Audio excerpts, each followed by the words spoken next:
Welcome to Marking the End Times. I'm Dr. Mark Hitchcock, and this is a program that's designed to help you understand current events in light of Bible prophecy, what the scriptures tell us about what the world will look like in the end times. Today on this program, what I want to discuss is, since Christmas is this coming weekend, I want to talk about some myths and misunderstandings about Christmas. And a few of these are related as well to some prophecies that are given in the Old Testament. But I love this time of year. It's my favorite time of the year. I'm sure it is for many of us. And there are a lot of great traditions that have arisen around Christmas, even the time that we celebrate it.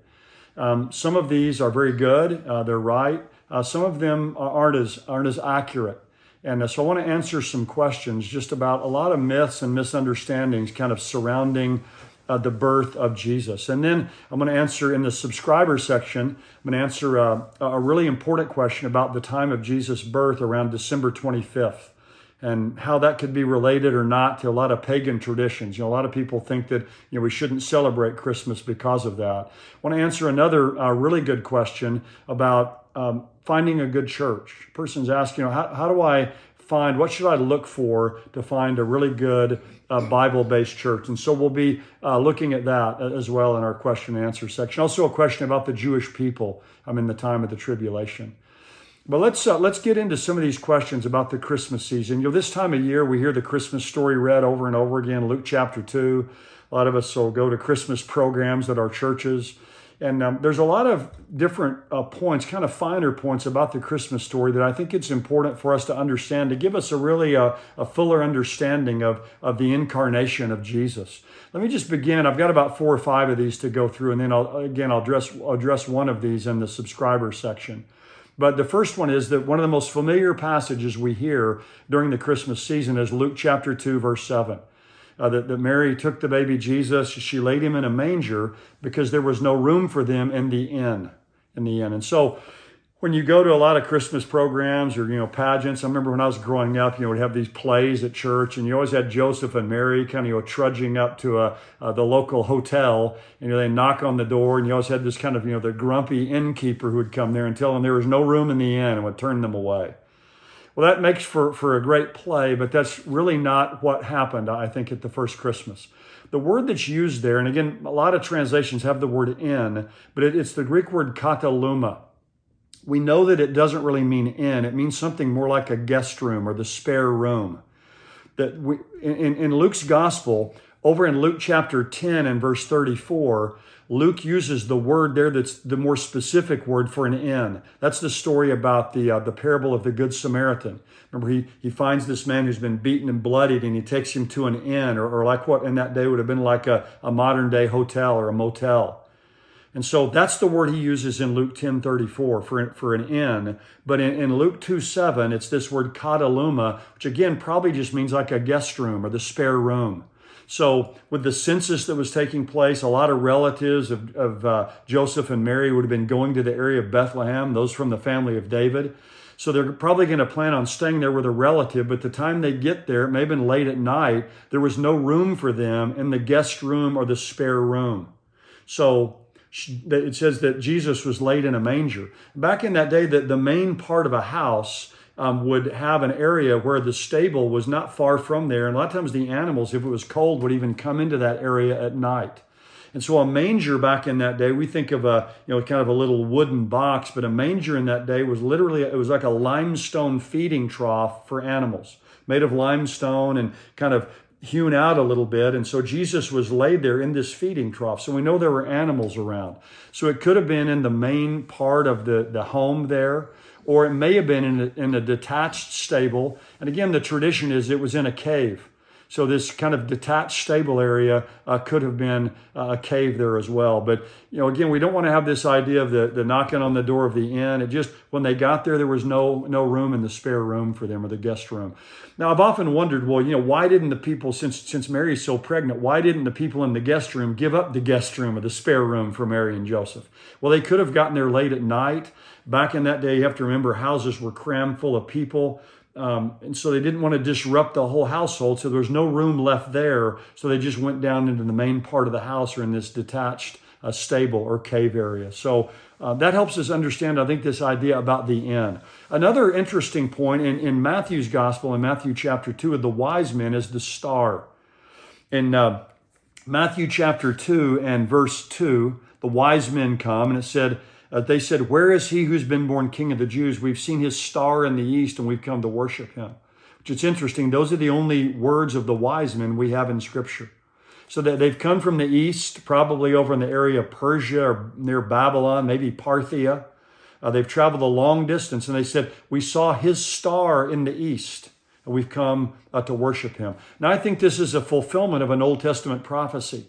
Back in Numbers chapter 24, verse 17, when Balaam, the pagan prophet, was speaking, he gives a prophecy that a star will come out of Jacob.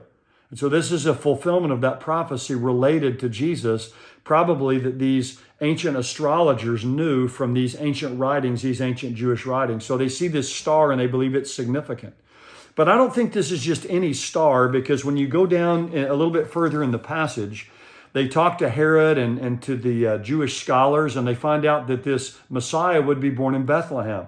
So they make their way there, and it says in chapter 2, verse 8 of Luke's gospel, or of Matthew's gospel, he sent them to Bethlehem and said, "Go and search carefully for the child. When you found him, report to me that I may come and worship him." And after hearing the king, they went their way, and listen to this, the star which they had seen in the east went on before them. So it appears to me that they hadn't seen the star since they left the east. So they traveled by faith. They'd seen it there, and it had guided them to Israel, but now they see it again because they rejoice exceedingly with great joy. So I think the star here was not a heavenly body. It's not some star in the sky. The word aster, the Greek word here, can be used symbolically or figuratively. Like in Revelation 22:16, Jesus is called the bright and morning star. Well, obviously, he's not a star. He's not some star in the heavens. He's bright and luminous in his being. So I think this star here was this aster, this shining, was the Shekinah glory of God.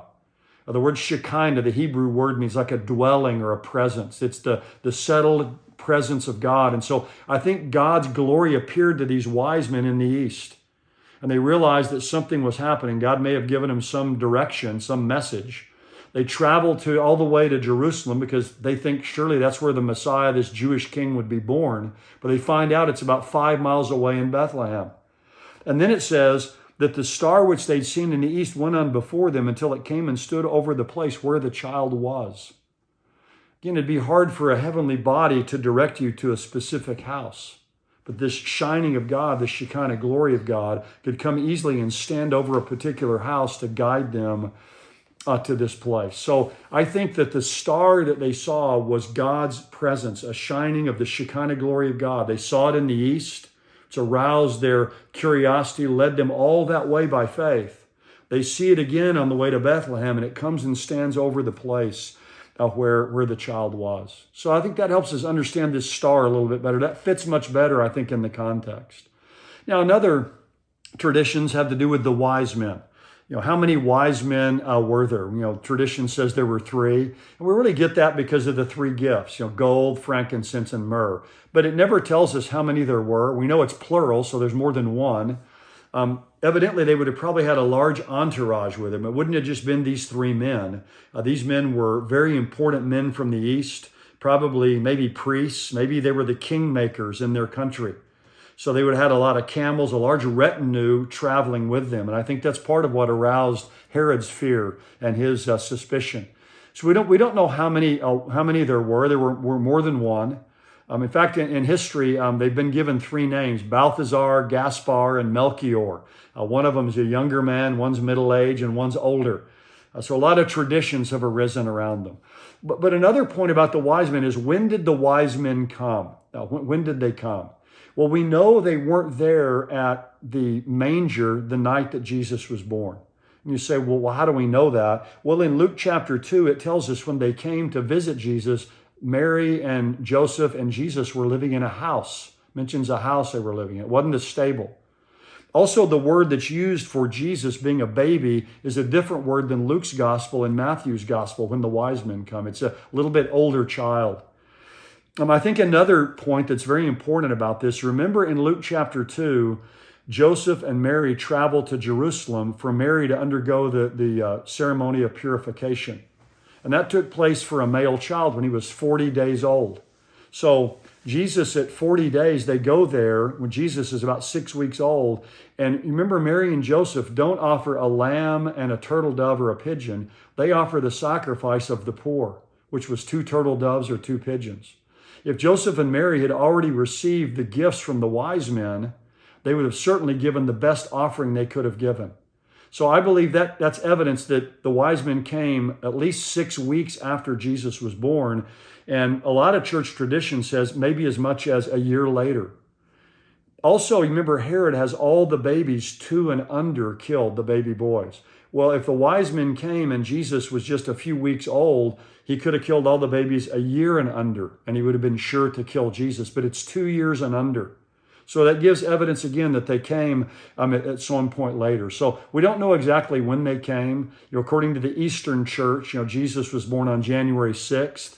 And the wise men came a year later, on that day to visit Jesus. But we do know they weren't in the stable or the cave that first night when Jesus was born with Joseph and Mary and Jesus and the shepherds who visited there.